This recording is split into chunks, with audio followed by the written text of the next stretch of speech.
My feelings towards the Halo franchise may never reach the fever pitch of those who grew up inside it, who felt every gunshot crack across a Covenant battlefield,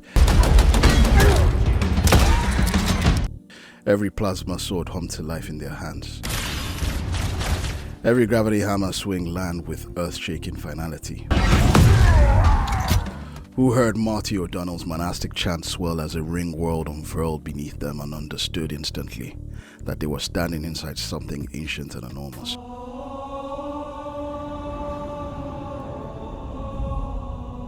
Who knew what it meant to be Master Chief or the Arbiter, two soldiers on opposite sides of a war neither fully chose, bound together by fate of a galaxy built on rings older than humanity itself.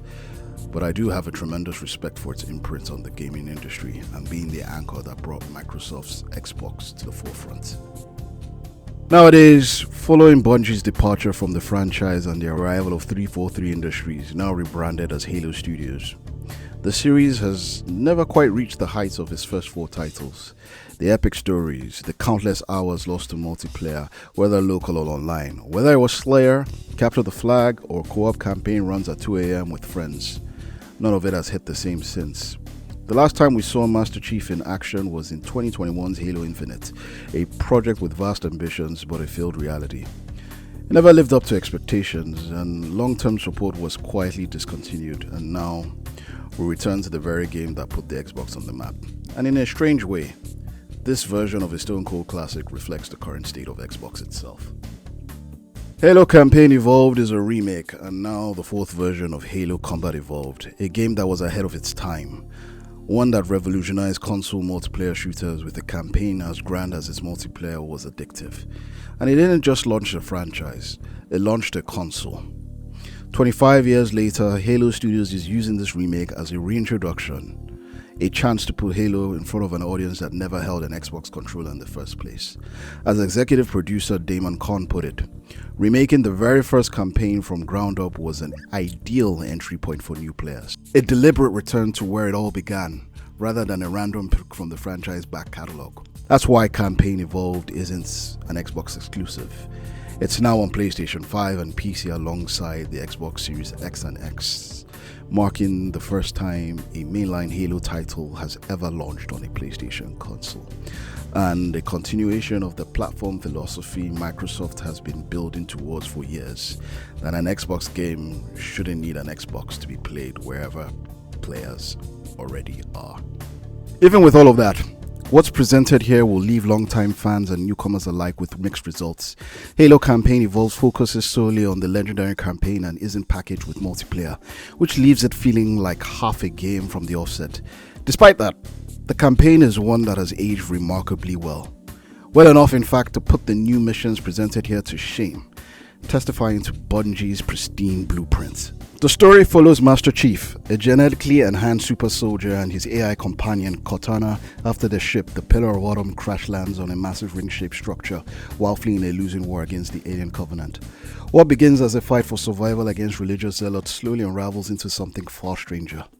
The ring isn't a sanctuary, it's a weapon, built by a long-dead civilization to contain a threat far greater than either side of the war ever anticipated.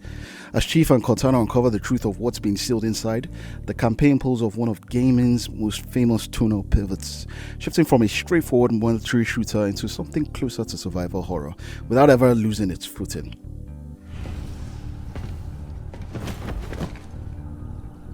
It's a structural check that still lands a quarter century later, and no amount of new prequel content in this remake comes close to matching it.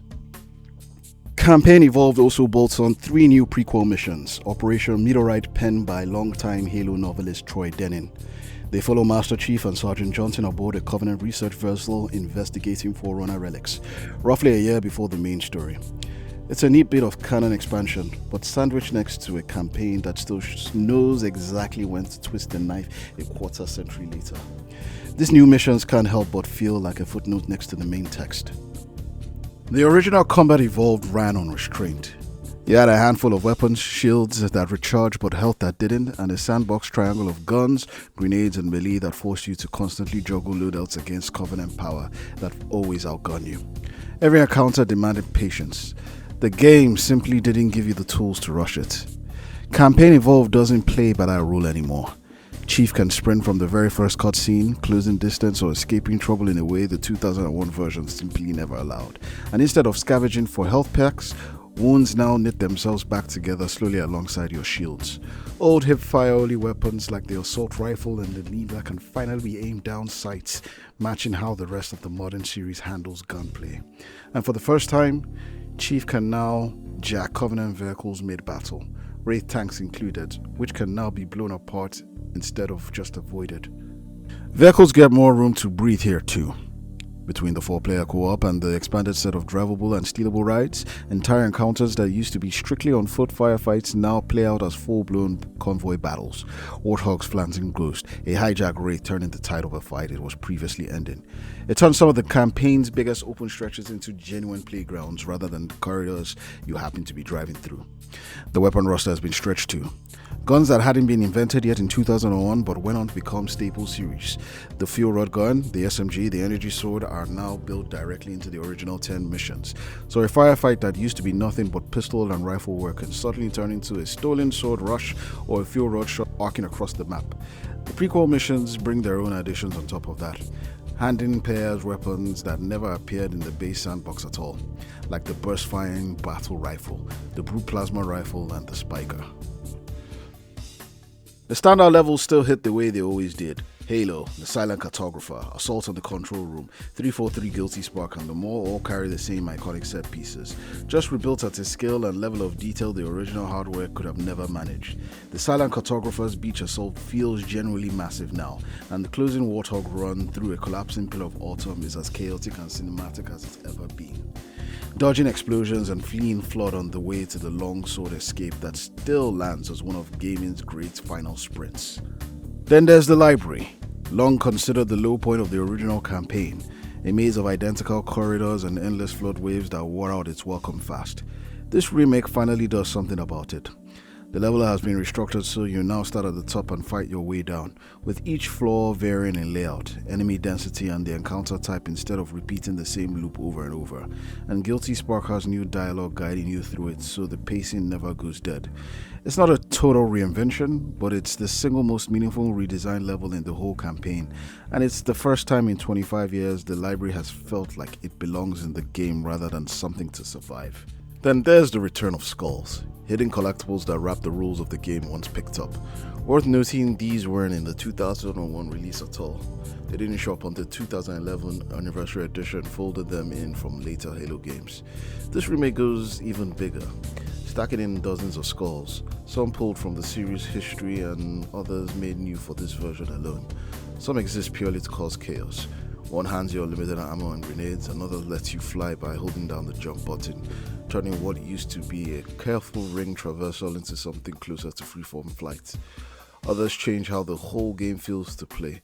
A perspective skull swaps the camera to third person entirely, reworking movement, gunplay, and melee so that the whole campaign can be experienced watching Chief from behind rather than through his visor.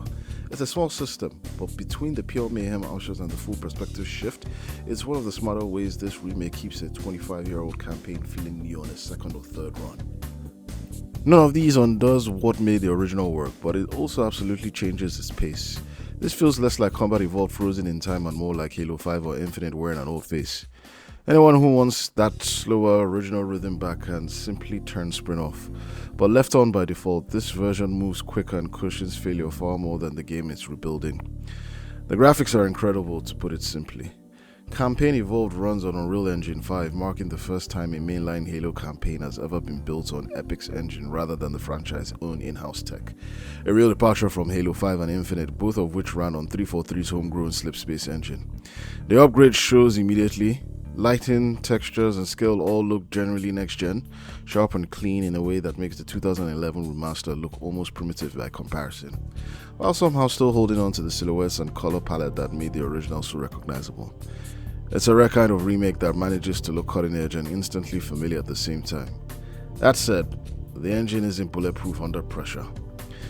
In the campaign's biggest firefights, when enemy counts spike and the screen fills with Covenant flood and vehicle chaos all at once, the game visibly strains, animations stutter, models clip, and for a moment or two, the immersion cracks.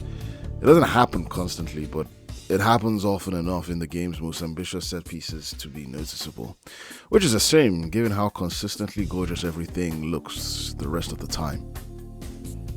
What drags down a lot of the original work, however, is the cutscenes, character designs, and the way the story is told this time.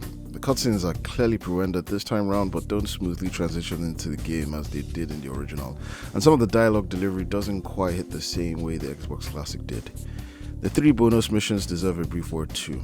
Designed entirely in-house by Halo Studios rather than pulling anything from Bungie, they simply don't hold a candle to the campaign they're bolted onto.